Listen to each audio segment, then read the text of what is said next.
First, thanks for all the comments and feedback to the last video. It's just awesome that so many of you are fascinated by and deeply engaged in telling better stories.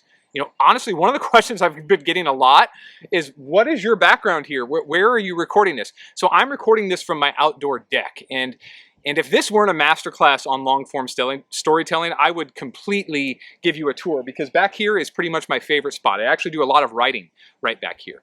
But because it is that masterclass on long-form writing, let's talk about where we are. So in the last video, I showed you the power of the and rule, which is basically one of the reasons that I think great stories endure, and it's a way to distinguish story ideas themselves. The reality of the and rule is that once you understand it, you'll be able to identify a good story, and you'll be able to separate that from a great one, and you'll be able to look at a great one and then identify an excellent one. And then you can pitch those excellent ideas to excellent publications. Once I discovered the power of the and rule, it just transformed my career.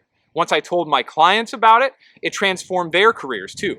If you haven't watched that video on the and rule, go back and click on it, because I mentioned some of those former students of mine, people just like you, and also show how you can use the and rule to pitch any dream publication of yours.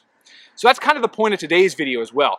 We're going to be talking about a mental framework for how to really get the most out of your reporting and pitch it to the places where that reporting can really shine.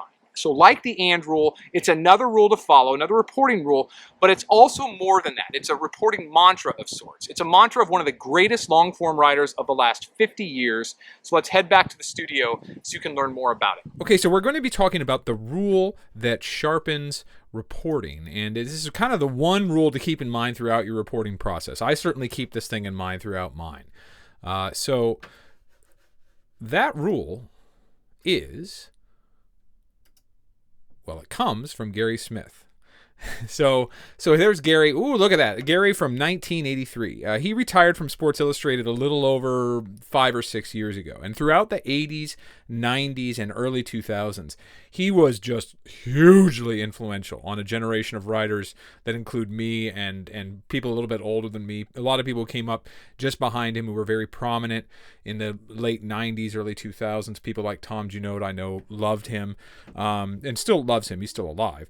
And they loved his writing, his long-form feature writing, whether they worked in sports or not. Again, he worked in sports, but it almost didn't matter. And you need to buy his collection Beyond the Game. As much as I'd like you to work your way through all of this, I want you to also take away that this free workshop, that you should be buying Beyond the Game, because it's just amazing. Like, I've recommended friends read it who don't like sports at all, and they just absolutely love it. I've recommended it to former students of mine, people I've consulted. Again, just fantastic stuff. Okay, so let's get to the rule itself. And here is Gary Smith's famous rule. There is a central conflict to every story and a daily manifestation of that conflict. If you can find the central conflict, find its daily manifestation, then what you have really found is the subject's soul. So Gary is talking here about human motivation, what motivates people to act. The central conflict in their life is that animating idea that leads them to act in the way that they do, for good or for ill. So, all right, if I'm going to think about it, my central conflict, I think, is, if I'm being really honest with you, it's to be remembered, to create some sort of work that will outlive me. The daily manifestation of that central conflict are the books I write, the screenplays I'm starting to write, certainly the magazine pieces I write, and a course like this too. I want to see if I can perhaps pass along something that I've learned as well. Hoping to pass that along, what I've learned, because I want to, because I enjoy teaching, but also perhaps because something here will resonate with you and you'll remember it not just a day or a month from now or next year, but for the rest of your life. Kind of in the same way that the Gary Smith rule has stuck with me throughout the whole of my reporting and writing life. Just something that really enriches that professional life.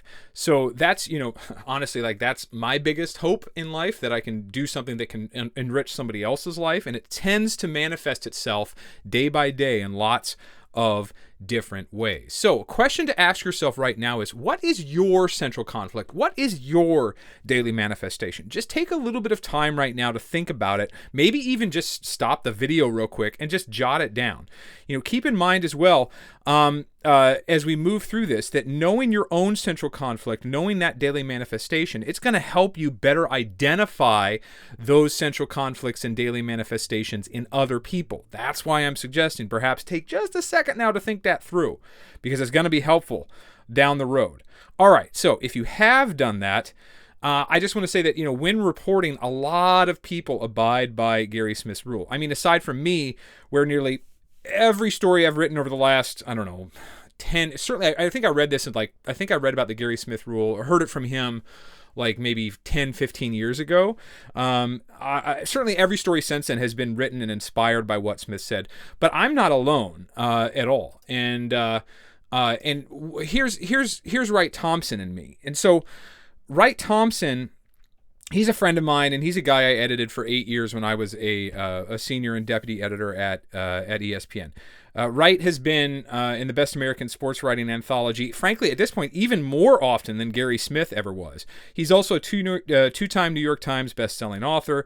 When Wright and I were working together, and he was stuck, or we didn't know the path forward for a story, one of us would return to Smith's rule. Okay, like, what is the central conflict? What is its daily manifestation? Maybe the daily manifestation here is that we both chose to wear off-color or white jackets. I remember it was spring then, but I don't remember why we decided to go on that panel with pretty much the same kind of jacket on. But I guess we'll leave that for another day. All right, so to go back to the Gary Smith rule, I think you should follow this rule as you start really any piece, because you're going to be all the better for it in the end.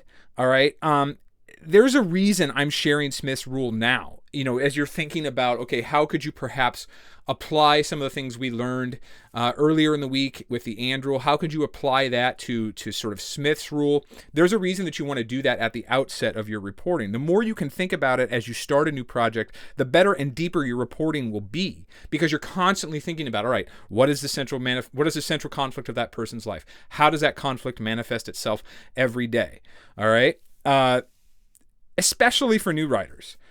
The problem that I have run into as a writer and an editor and now as a teacher of this material is that they just assemble a great mass of information. And a lot of times they don't know what to do with it. And a well-reported feature is breadth and depth. And central conflict daily manifestations, it helps you plumb into the depths of someone else far beneath the surface of their own lives. It starts to solve that problem of just too much information, right? You can begin to separate what is essential from what is not. And the more you apply the Gary Smith rule, the more you can kind of tailor that reporting to what you need as you're going through it, so you're not wasting as much time. Because a lot of what I've heard from even the people who've written so far with this free workshop is, oh my gosh, I just don't know how to do this. I don't know how to sort of focus all of my material. Well, this is, in the Storytelling U, we talk about like 5 or 6 methods to use. This is certainly one of them. And that's why I wanted to include it today. One of the methods to begin to siphon your information down, to begin to think about how you can report, and really report a good piece. All right, so I want you to keep this in mind, because it's the best material that ends up living sort of just beneath the surface of someone's life. And I have found over and over and over again that the Gary Smith rule is one of the best ways to get beneath that surface and really start to report great features. Again, in the Storytelling U, we cover literally whole modules worth of other interviewing techniques you can use and things like that. But for right now, for this workshop, I want you to keep this in mind, because it is incredibly useful and incredibly helpful. Now, the daily manifestation central complication rule, applying this rule, it leads to a larger issue in your work, a larger problem. How exactly are you going to write that story, and how are you going to make it as excellent as possible? This is a real problem. If you can accumulate great reporting, but you can't organize the material into a great story, you're not really writing. You're a gatherer of facts, kind of a literary detective of sorts. So if you want to be a great writer, You've got to learn how to organize your material and how to tell it so people will come away saying, oh my God, was that ever a great story? So the next video is going to explain how to do that. I want you to have that same clarity.